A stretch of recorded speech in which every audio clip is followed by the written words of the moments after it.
Praise lord. హల్లెలూయా. ఒక సంవత్సరం ప్రణాళికతో అనుదిన బైబిల్ పఠనం. ఈరోజు 27 జూన్ 2025. ఈ సంవత్సరంలో ఇది 178వ రోజు.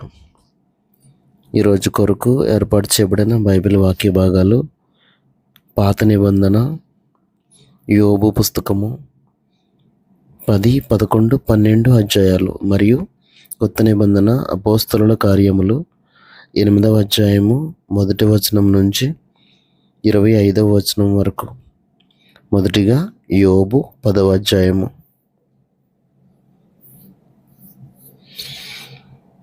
నా బ్రతుకునందు నాకు విసుగు పుట్టినది, నేను అడ్డు లేకుండా అంగలార్చెదను.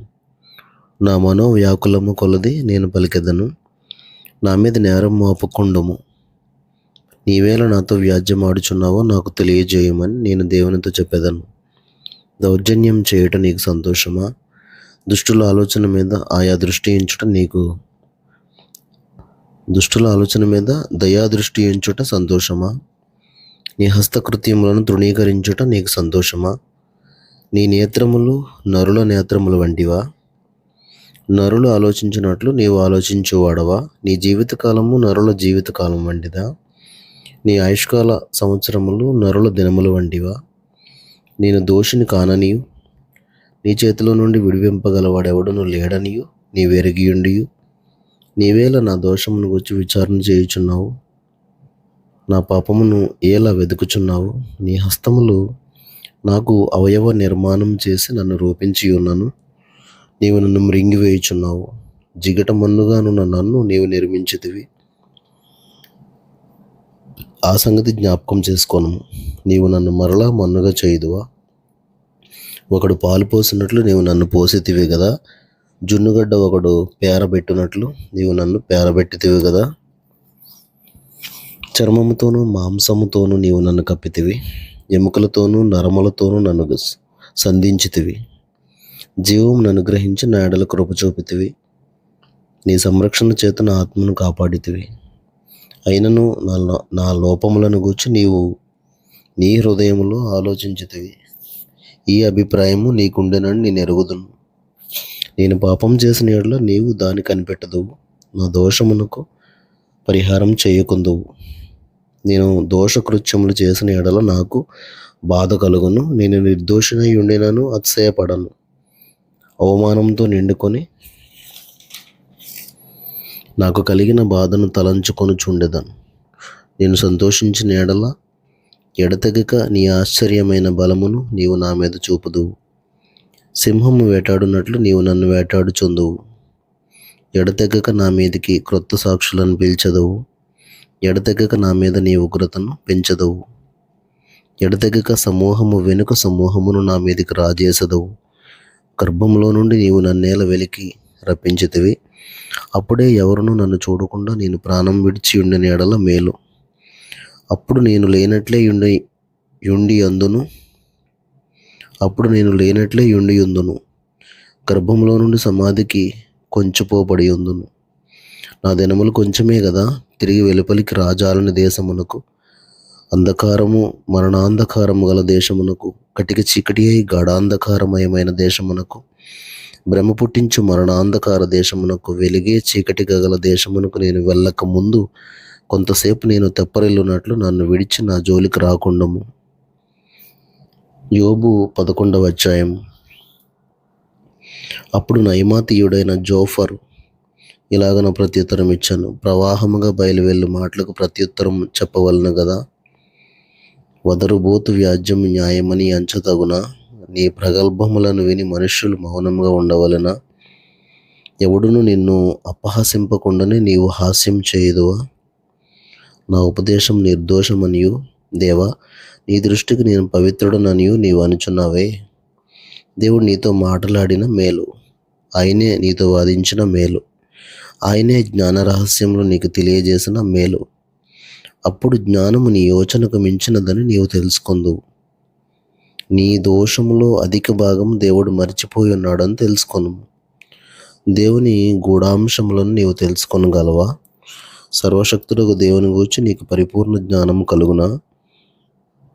అది ఆకాశ వీధి అంత ఉన్నతమైనది, నీవేం చేయదువు. పాతాళం కంటే లోతుగానున్నది, నీవేం ఎరుగుదు. దాని పరిమాణం భూమి కంటే అధికమైనది, దాని వెడల్పు సముద్రము కంటే అధికమైనది. ఆయన సంచారం చేయుచు ఒకని చెరలో వేసి వ్యాజ్యమాడ పిలిచినప్పుడు ఆయన అడ్డగింపగలవాడెవడు? పనికిమాలిన వారెవరో ఆయనే ఎరుగును గదా. పరిశీలన చేయగయే పాపం ఎక్కడ జరుగుచున్నదో ఆయనే తెలుసుకొనును గదా. అయితే అడవి గాడిద పిల్ల నరుడై పుట్టిన నాటికి గాని బుద్ధిహీనుడు వివేకి కాడు. నీవు నీ మనసును తిన్నగా నిలిపిన ఎడల, నీ చేతులు ఆయన వైపు చాపిన ఎడల, పాపం నీ చేతిలో నుండుట చూచి నీవు దాన్ని విడిచిన ఎడల, నీ గుడారంలో నుండి దుర్మార్గతను నీవు కొట్టివేసిన ఎడల, నిశ్చయముగా నిర్దోషివై నీవు సంతోషించదువు, నిర్భయుడవై నీవు స్థిరపడి ఉందువు. నిశ్చయముగా నీ దుర్దశను నీవు మరచెదవు. దాటిపోయిన పారు నీటిని జ్ఞాపకం చేసుకున్నట్లు నీవు దానిని జ్ఞాపకం చేసుకున్నదవు. అప్పుడు నీ బ్రతుకు మధ్యాహ్నకాల తేజస్సు కంటే అధికముగా ప్రకాశించును. చీకటి కమ్మినను అది అరుణోదయం వలె కాంతిగానుండును. నమ్మకమునకు ఆస్పదం కలుగును గనుక నీవు ధైర్యంగా ఉందువు. నీ ఇంటిని నీవు పరిశోధించి సురక్షితముగా పండుకొందువు. ఎవరి భయం లేకుండా నీవు పండుకొందువు. అనేకులు నీతో విన్నపములు చేసెదరు. దుష్టుల కనుచూపు క్షీణించిపోవును, వారికి ఆశ్రయం ఏమీ ఉండదు.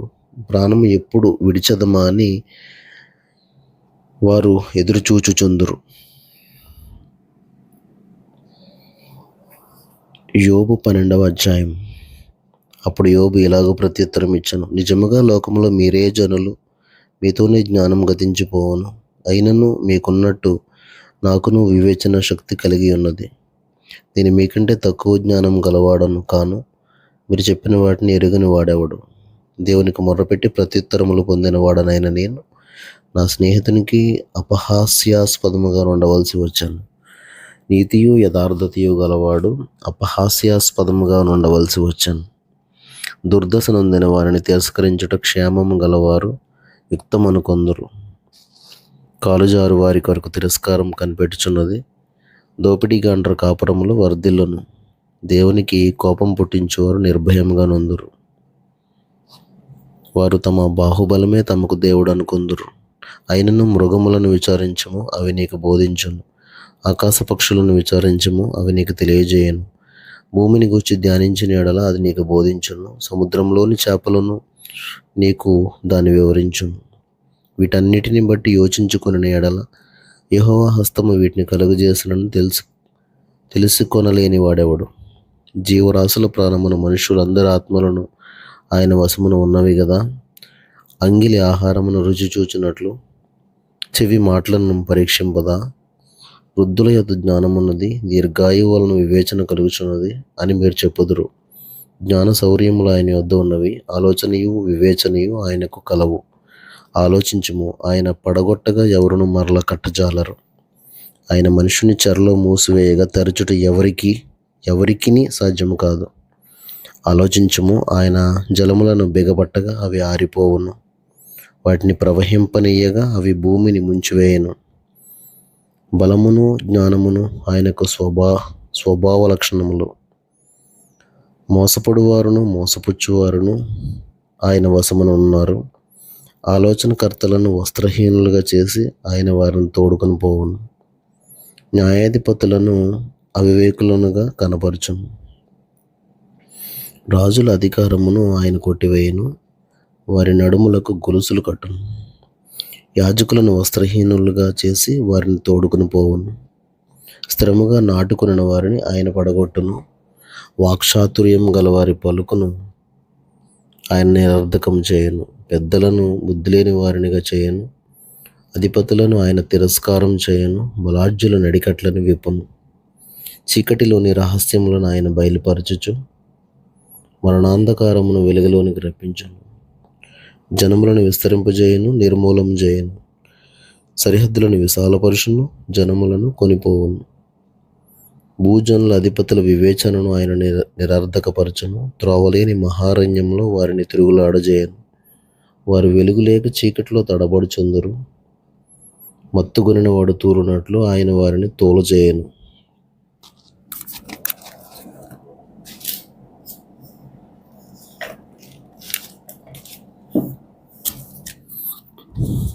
క్రొత్త నిబంధన అపోస్తలుల కార్యములు 8వ అధ్యాయము 1వ వచనం నుంచి 25వ వచనం వరకు.